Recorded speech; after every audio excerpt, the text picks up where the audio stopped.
പാലക്കാട് നെന്മാറയിൽ സജിതയെ വെട്ടിക്കൊന്ന കേസിൽ പ്രതി ചെന്താമര കുറ്റക്കാരനെന്ന് കോടതി കണ്ടെത്തി.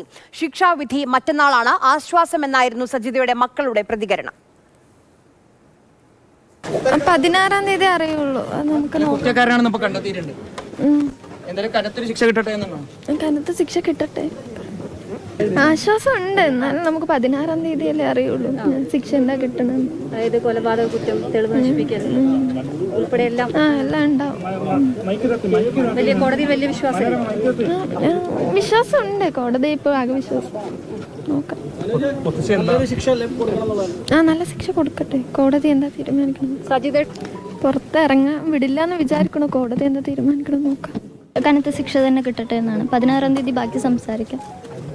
16-ാം തീയതി ഒന്നുകൂടി വരണുണ്ടല്ലോ. അപ്പൊ 16-ാം തീയതി നേരെ സംസാരിക്കാം. ഈ ശിക്ഷ വിധിക്കുന്ന സമയത്ത് നിങ്ങളുടെ എല്ലാം ഒരു ആശങ്ക പരിഗണിക്കണം എന്നുള്ളതാണ്. അതെ അതെ അതെ അതെ അയാൾക്ക് നല്ല ശിക്ഷ തന്നെ കൊടുക്കട്ടെ. അയാൾ നല്ല കുറ്റക്കാരനാണ്. ആശ്വാസമുണ്ട്.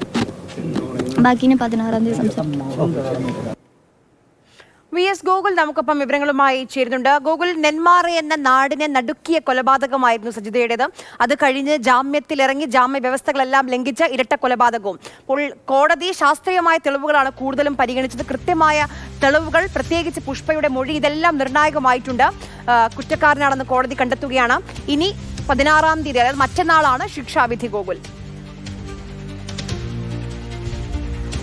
തീർച്ചയായും മറ്റന്നാളും പ്രധാനപ്പെട്ട ഒരു ദിവസമാണ്, നിർണായകമായ ഒരു ദിവസമാണ്. ഇനി എത്ര വർഷം ഇയാൾക്ക് ശിക്ഷ ലഭിക്കും എന്നുള്ളതാണ് നമുക്കറിയേണ്ടത്.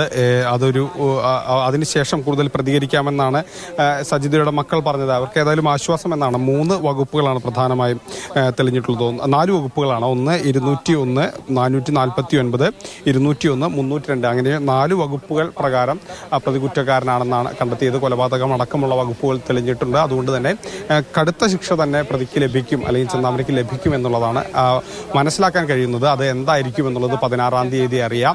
ഏതായാലും അവർ പറഞ്ഞത്, സജിതയുടെ മക്കൾ പറഞ്ഞത് തങ്ങൾക്ക് ആശ്വാസം എന്നാണ്. അവരുടെ അമ്മയെയും അച്ഛനെയും അച്ഛമ്മയെയും ഒക്കെ കൊലപ്പെടുത്തിയ ഒരു കേസിലെ പ്രതിയാണ്. ആ പ്രതിക്ക് പരമാവധി ശിക്ഷ ലഭിക്കണം എന്നുള്ളതാണ് അവരുടെ ആഗ്രഹം. ഏതായാലും ഈ കേസിൽ സാക്ഷിമൊഴി, അതായത് സാഹചര്യ തെളിവുകളുടെയും ശാസ്ത്രീയ തെളിവുകളുടെയും പശ്ചാത്തലത്തിലാണ് ഈ കേസ് മുന്നോട്ട് പോയത്. അതുകൊണ്ട് തന്നെ എത്രമാത്രം ശിക്ഷ ലഭിക്കും, ഏതായിരിക്കും ശിക്ഷ ലഭിക്കും എന്നുള്ളതെല്ലാം തന്നെ 16-ാം തീയതി നമുക്ക് ഈ കോടതിയിൽ നിന്ന് അറിയാൻ കഴിയും.